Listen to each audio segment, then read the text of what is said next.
কিন্তু সেসবের বিপরীতে আসল কাজটা করেছে এই বাংলাদেশ জামাত ইসলাম। এটা আমি বলবো যে আর কেউ করেনি, এই কাজটা অনেকেই করতে পারতো।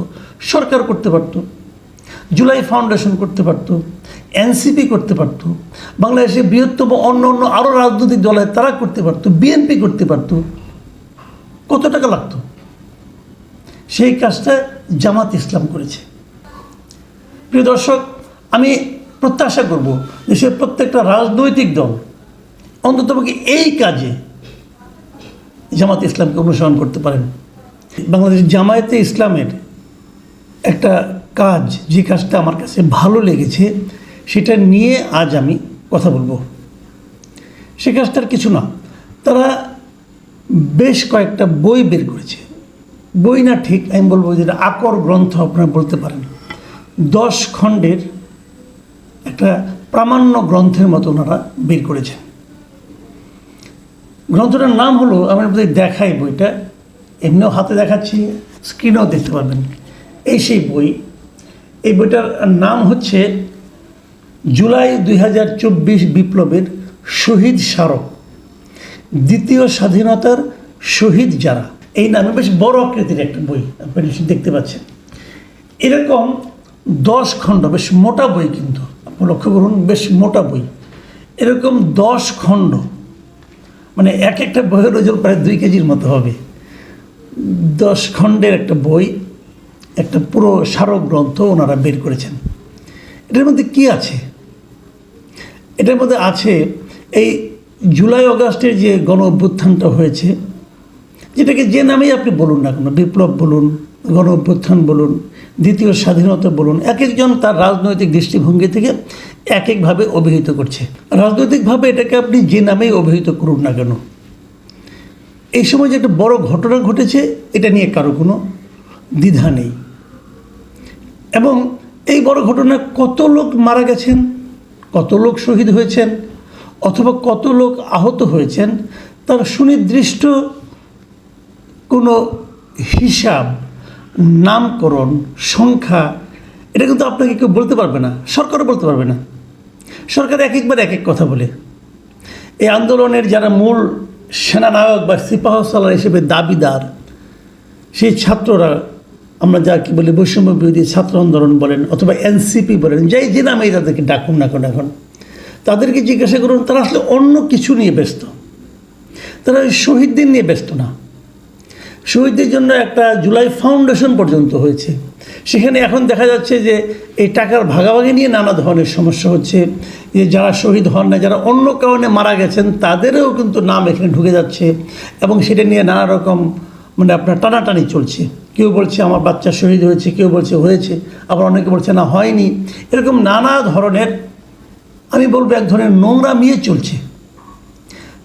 কিন্তু সুনির্দিষ্টভাবে যে একটা দলিল, একটা ডকুমেন্ট করা, এটা কেউ করেনি। যে সরকার, এই সরকারকে আমি মনে করি সেই আন্দোলনেরই ফসল। যে লোকগুলো প্রাণ হারালো, তাদের রক্তের বিনিময়ে এই সরকার উঠেছে। যারা আহত হয়েছেন, তাদের শারীরিক যে এখন যে বর্তমানে তাদের শারীরিক যে অক্ষমতা তৈরি হয়েছে, তারা যে নিজের দেহের একটা অংশকে মানে আপনার অকার্যকর করে ফেলেছেন, এই সবের বিনিময়ে কিন্তু এই সরকার এখন দায়িত্ব নিয়েছেন, এবং দায়িত্ব নেওয়ার পর তারা তাদের কথা ভুলে গেছেন। এখনও অনেকের চিকিৎসা কিন্তু সুচিকিৎসা হয়নি। নানা ধরনের কথা শোনা যায়, বাগাড়ম্বর পূর্ণ কথা, গাল ভরা কথা, এখানে পাঠাবে, সেখানে পাঠাবে, হ্যান করবে, ত্যান করবে। এগুলো যে পরিবারগুলো একজন মানে আপনার পরিবারের উপার্জনক্ষম ব্যক্তিকে হারালেন, তাদের নিয়েও কিন্তু নানা ধরনের মানে বাক্যের মানে ফুলঝুরি ছড়ানো হয়েছে, কিন্তু তাদের কোনো লাভ হয়নি। এবং লাভ হবে কি করে? তারা তো ভালোভাবে জানেই না। সরকার একটা তালিকা প্রকাশ করেছে, সেই তালিকার সঙ্গে কার নাম কীভাবে ডিটেল কিছু পাবেন না, আপনি ওয়েবসাইটে পাবেন একটা, আমি দেখেছি। কিন্তু সেসবের বিপরীতে আসল কাজটা করেছে এই বাংলাদেশ জামাত ইসলাম। এটা আমি বলবো যে আর কেউ করেনি, এই কাজটা অনেকেই করতে পারতো। সরকার করতে পারতো, জুলাই ফাউন্ডেশন করতে পারতো, এনসিপি করতে পারতো, বাংলাদেশের বৃহত্তম অন্য অন্য আরও রাজনৈতিক দলের তারা করতে পারতো, বিএনপি করতে পারতো। কত টাকা লাগতো? সেই কাজটা জামাত ইসলাম করেছে। তাদের এই বইয়ে কী আছে সেটা আপনাদের আমি একটু বলি। দেখেন, এখানে মোটামুটি 691 জনের তালিকা আছে, 691 জন শহীদের নাম ঠিকানা তালিকা আছে, এবং সেখানে বিভাগ ভিত্তিক ভাগ করে দেওয়া হয়েছে কোন বিভাগে কয়জন। ঢাকা সিটিতে 118 জন, সিলেট বিভাগে 28 জন, ঢাকা বিভাগে 127 জন, রাজশাহী বিভাগে 55 জন, বরিশাল বিভাগে 74 জন, খুলনা বিভাগে 59 জন, চট্টগ্রাম বিভাগে 105 জন, রংপুর বিভাগে 50 জন, ময়মনসিংহ বিভাগে 75 জন, এরকম 691 জনের নাম আছে। কেবল তাই না, ওখানে ম্যাপ আকারে, ম্যাপটাও আপনারা দেখতে পাবেন, সেই ম্যাপ আকারে একটা বাংলাদেশের ম্যাপ বানিয়ে দেওয়া হয়েছে, কোন জেলায় কতজন মারা গেছে তারও একটা হিসাব দেওয়া আছে এখানে। এত ডিটেলের কাজ আমি খুব আসলে কমই দেখেছি। এখানে প্রত্যেকটা শহীদের নাম ধরে ধরে সেই শহীদের পরিচিতি, যে কে সে, তার নাম কি, তার বাড়ি কোথায়, এবং তার ফ্যামিলির কে কে আছে, এবং তারপর মৃত্যুর সময় সে কী কাজ করত, কীভাবে তিনি শহীদ হলেন, কোন কাজ করতে যে শহীদ হলেন, কোথায় শহীদ হলেন, জায়গাটা, স্পটটা কী, এবং ওনার আগের ছবি এবং শহীদ হওয়ার পরের ছবি, যেখানে তিনি প্রথম পাওয়া গিয়েছিল সেখানকার ছবি, অথবা হাসপাতালে আনার পর গুলিবিদ্ধ অবস্থায় অথবা যেভাবে তিনি মারা গেছেন তার ছবি, এবং অনেক ক্ষেত্রে যেখানে যেখানে ডাক্তারের সার্টিফিকেট পাওয়া গেছে সেই সার্টিফিকেটের ছবি, এমনকি প্রত্যেকটা ব্যক্তির এনআইডির ছবি পর্যন্ত দিয়ে দেওয়া হয়েছে। এনআইডির ছবি দেওয়া হয়েছে কি, আপনার এনআইডি নাম্বার আছে, আপনি বলতে পারবেন না এগুলি ভুয়া কোনো কাজ। এই যে বিষয়গুলো, এবং আমি প্রথম ভেবেছিলাম, যখন বইটা আমি পেলাম, আমি ভেবেছিলাম যে জামাতে ইসলাম করেছে, হয়তো তাদের দলীয় লোকগুলো করেছে, কিন্তু না, তাও করেনি। এটা তাদের দলীয় কোনো ব্যাপার না, যারাই শহীদ হয়েছে যেখানেই তারা খবর পেয়েছে তারা এটা করেছে। এত বিরাট একটা কাজ তারা কীভাবে করলো, আমি কিন্তু ওনাদেরকে জিজ্ঞাসা করেছিলাম যে কাজটা আপনারা কীভাবে করলেন। ওনারা বলেছেন সারা দেশে ওনাদের যারা কর্মী আছেন, দলের সদস্য আছেন, তাদের দ্বারা এই ইনফরমেশনগুলো তারা সংগ্রহ করেছেন, এবং করার পর তারা একাধিকবার চেক করেছেন, রিচেক করেছেন, তারপরে ওনারা এটা ছাপিয়েছেন। দেখুন, আমরা অনেক সময় বলি যে আমাদের মহান স্বাধীনতা দিবস, আমাদের স্বাধীনতা যুদ্ধের কথা বলি, মুক্তিযুদ্ধের কথা বলি, আমরা কিন্তু মুক্তিযুদ্ধের কোনো ইতিহাস এগুলো তৈরি করতে পারিনি। এর চেয়ে দুর্ভাগ্যের কিছু হতে পারে না।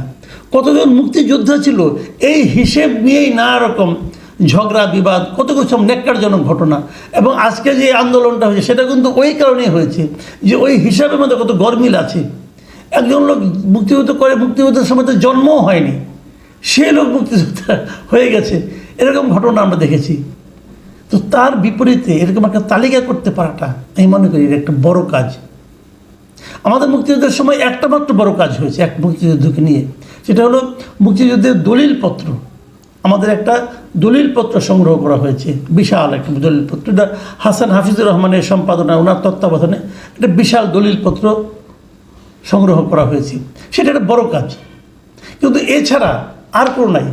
আমাদের স্বাধীনতা যুদ্ধে শহীদ কত হয়েছে, 30 লাখ না কত লাখ, এটা নিয়ে নানা ধরনের প্রশ্ন আছে। কতজন নারী তাদের সম্ভ্রম দিয়েছেন তার হিসাব নিয়েও নানা ধরনের কিন্তু বিতর্ক আছে।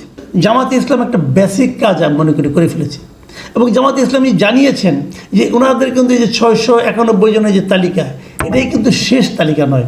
ওনারা বলছেন আমরা আরও পাচ্ছি, যখনই যেটা পাচ্ছি সেটা নিয়ে অগ্রসর হচ্ছি, কিন্তু সেটাকে সব একবারে পাওয়ার জন্য অপেক্ষা করছি না। যে পর্যন্ত পেয়েছি আমরা সে পর্যন্ত করে ফেলেছি।